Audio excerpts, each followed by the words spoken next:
I will talk about how can you enable recommendations notifications on your Get Your Guide app. We go to figure out the solution on how you can do that on your app. So you just follow this ways and it's going to work with you.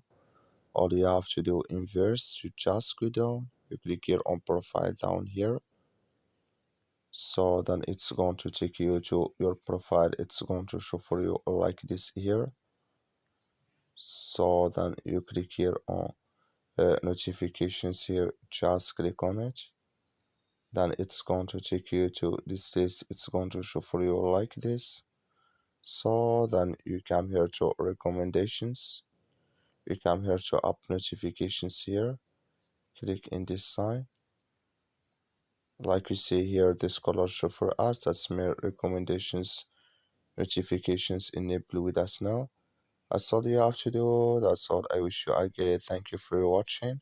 Don't forget to support us by liking and subscribe.